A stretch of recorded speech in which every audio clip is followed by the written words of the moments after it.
Good afternoon, everyone, and I'd like to begin by thanking the organizers of Arctic Circle for providing me this opportunity to talk to you today. I'd also like to recognize the very distinguished panel that's here today. I have to admit at the beginning that I am not a mental wellness practitioner. I am not a doctor. I am not a politician, but I have been working in Northern Development for close to 30 years. And in Northern Development, some of the themes that you've heard from the other panelists today in terms of self-determination and having an opportunity to make a difference in the future is something that has attracted me to this file for quite some time. So today, I'm going to take this opportunity just to leave with you a few messages with respect to what we know to be an essential element of dealing with the mental health situation across the North. First, I have to say that the interdisciplinary approach to addressing this issue is one that requires partnerships and collaborations at all levels. While we do need our mental health practitioners and our physicians to be focused on this issue and to give us better knowledge and better techniques to deal with the acute nature of mental wellness, it does require a whole-of-government approach to deal with the Northern Development activities to bring about a better place and a new possibility for hope and change.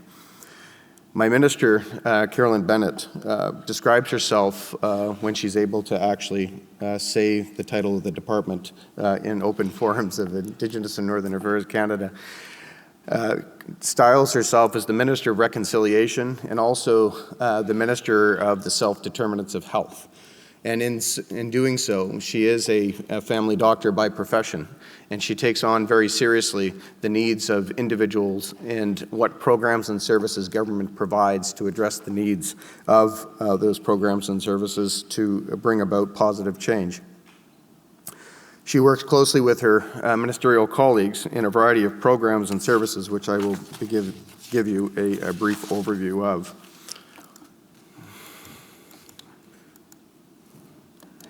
You're very familiar with the context, and the numbers speak for themselves, and I will not go into any great depth to describe the staggering statistics that we see and witness and heard from the other speakers this afternoon. But what I will say is that in addressing these issues, the Government of Canada is deeply committed to making sure that we work closely and in partnership with our Indigenous partners and our territorial governments. One of the important pieces that we believe in and from a federal government perspective is that rather than duplicate and replicate, it's about partnering with our territorial partners and our Indigenous communities to make sure that our programs have the highest impact. And in doing so, we have a variety of programs that provide services to individuals.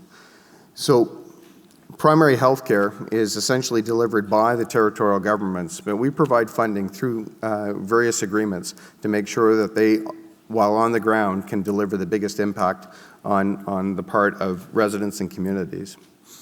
Our goal is to have a community-driven, community-based initiative that results from a positive and collaborative involvement of communities in the design and in the delivery of programs and services. The non-insured health benefits program is the one that is probably the most expensive in terms of delivery, but it offers the programs that deal with the determinants of health and the consequences of unhealthy situations leading to touching on areas of dental care, vision, medical supplies, equipment, and crisis intervention and mental wellness. These services, again, through partnerships with our territorial government partners, are the frontline services that we provide to deal with crisis and specific issues dealing from mental wellness. The Indian Residential Schools Resolution Support Program was a program that came about to deal with the crisis of dealing with the traumas of residential schools. In 1984, I moved to Yellowknife as a teenager with my family, and I attended Sir John Franklin Territorial High School. And one of my first encounters in Yellowknife at the time as a young teenager from another part of the country was to have a schoolmate next to me who was actually attending the residential component of Sir John Franklin Territorial High School. Those individuals, I was shocked to know, had been moved from their communities and were, as teenagers, were living away from their families for months at a time to acquire an education that I took for granted. It was only then that my eyes began to open a little wider to understand and see and appreciate what it would take to, in terms of just what the rest of us take for granted as basic services in terms of education. The Indian Residential Schools trauma, the Truth and Reconciliation Commission, later in my career really hit home with respect to what had to be done to respond to the legacies that was caused by those policies of the past. And in that process, Canada recognized that crisis intervention programs and services were required to deal with those legacies and to provide at least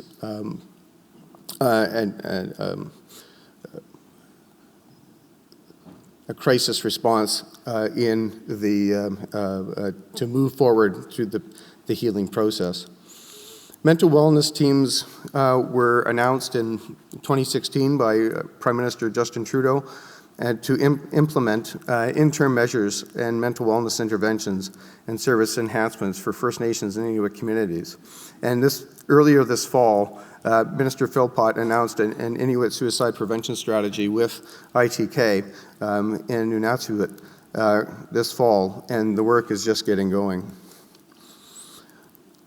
We heard this afternoon about the Rising Sun program involved in Arctic Council, and there again, as we heard, the power of partnerships could never be more important in terms of collaboration. And through our work at Arctic Council and the Sustainable Development Working Group, we believe that the work being done by that entity is one of the more important components to bring and value to the Arctic Council as an organization, to bring focus to those issues that are most important and most impactful on the people that live in the Arctic region. A program that's near and dear to my heart is Nutrition North Canada. It's a program that I helped implement since 2011. And what I will simply say about this particular program is to recognize that the ties between food insecurity and mental wellness are very strong. And while this program is a modest program by any objective measure in terms of reducing the costs of nutritious and perishable foods in northern communities, it has become a lightning rod for the conversation around the broader question of food insecurity and is now encouraging others to bring to the table their approaches and their views and their money, hopefully, to actually address the food insecurity issues that's playing in the north. The Northern Contaminants program is a program that's been in existence for over 25 years, and it's one that in which we, as the Government of Canada, are very proud of, and it became one of the core programs that Canada offered to the Arctic Council in its formation 20 years ago.